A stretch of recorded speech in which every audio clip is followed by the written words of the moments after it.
traumatismes peuvent engendrer un cancer du sein. Qui pisait, des policiers de notre police nationale ont tiré des projectiles à hauteur d'homme et à bout portant.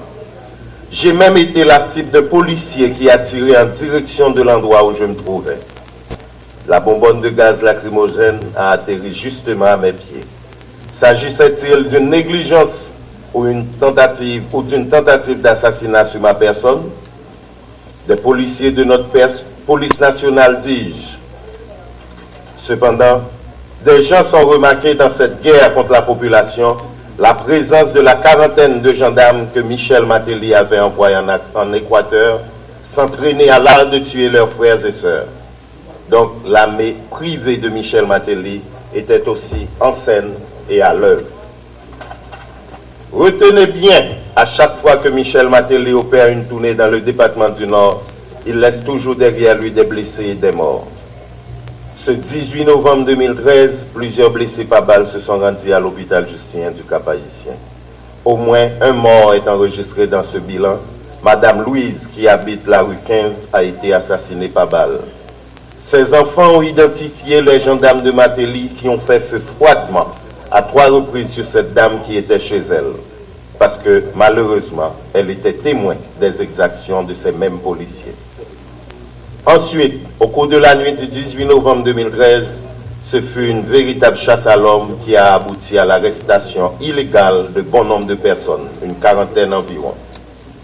Les populations de la ville du Cap et de ses environs n'avaient pas effectué le déplacement. Plusieurs dizaines d'autobus étaient remplis de gens venus des autres départements du pays pour jouer le rôle de figurants dans cette macabre mise en scène. À cet effet, honorables membres du bureau de l'Assemblée nationale, je vous suggérerais de former une commission d'enquête spéciale afin de faire la lumière sur ces exactions qui ont marqué cette journée du 18 novembre 2013. Par ailleurs, je souhaite vivement savoir si j'ai été effectivement ciblé par ces policiers qui auraient reçu une quelconque ordre de ma part. Il est tout aussi important que la nation sache le montant des débouts puisés des caisses de l'État qui a servi à l'organisation de cette mascarade du 18 novembre 2013 par Michel Martelly et sa bande. J'exige enfin que cesse ce calvaire du peuple haïtien. Dans l'attente d'une suite urgente à cette requête, je vous prie, honorable président, d'agréer l'expression de mes patriotiques salutations. Sénateur Westin Polycarpe, président de la commission Santé publique et Population. Port-au-Prince, le 22 novembre 2013, du député Sadraque Dieudonné au président de l'Assemblée nationale. Objet, dénonciation d'une décision gouvernementale anti-protestante. Monsieur le Président, en notre qualité de député du peuple et de pasteur protestant, nous nous faisons le porte-parole de la communauté protestante haïtienne, représentant environ 53% de la population nationale, pour vous adresser cette correspondance dans le but de dénoncer la décision de l'administration Martelly-Lamotte d'interdire l'accès des places publiques aux chrétiens protestants pour des activités d'évangélisation.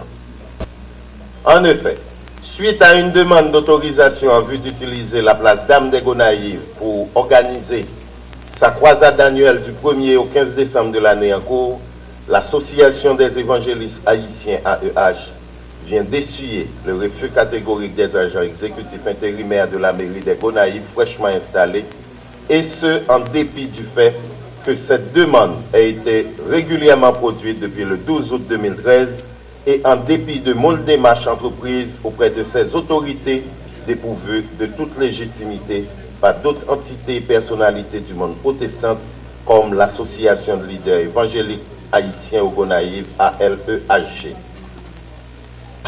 Pour justifier les intolérantes décisions, les responsables municipaux ont déclaré que l'administration Martelly-Lamotte a ordonné à tous les agents intérimaires du pays d'interdire aux églises protestantes l'utilisation des places publiques à des fins religieuses.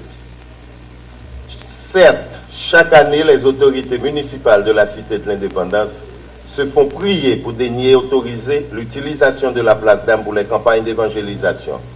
mais elle n'avait jamais associé le pouvoir central à ce comportement malhonnête et attentatoire à la liberté de culte consacrée par la Constitution de 1987.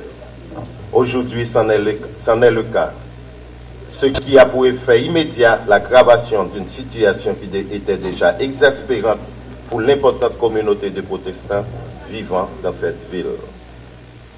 S'il est avéré que le pouvoir exécutif a effectivement donné cet ordre, en violation flagrante de la liberté de religion consacrée par la Déclaration universelle des droits de l'homme des Nations unies de 1948, la Déclaration des Nations unies de 1981 sur l'élimination de toutes les formes d'intolérance et de discrimination fondées sur la religion, la Convention américaine relative aux droits de l'homme de 1969 et la Constitution haïtienne de 1987, même les plus sceptiques devront se rendre à l'évidence que cette décision augure d'une grande hostilité envers l'Évangile et présage des persécutions tous azimuts contre les chrétiens protestants du pays.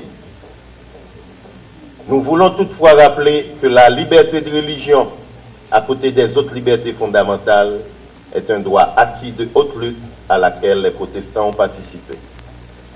Nous tenons aussi à rappeler que les protestants haïtiens figurent parmi les membres de la société haïtienne les plus disciplinés, les plus productifs et les plus utiles, tant par l'accomplissement des devoirs citoyens que par la diffusion des valeurs morales et la multiplication des œuvres sociales auxquelles ils s'adonnent.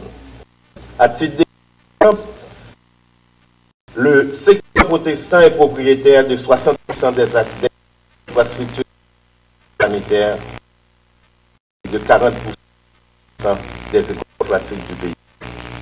Il n'est donc pas d'intérêt à rappeler que les protestants ont également des droits qui doivent être respectés.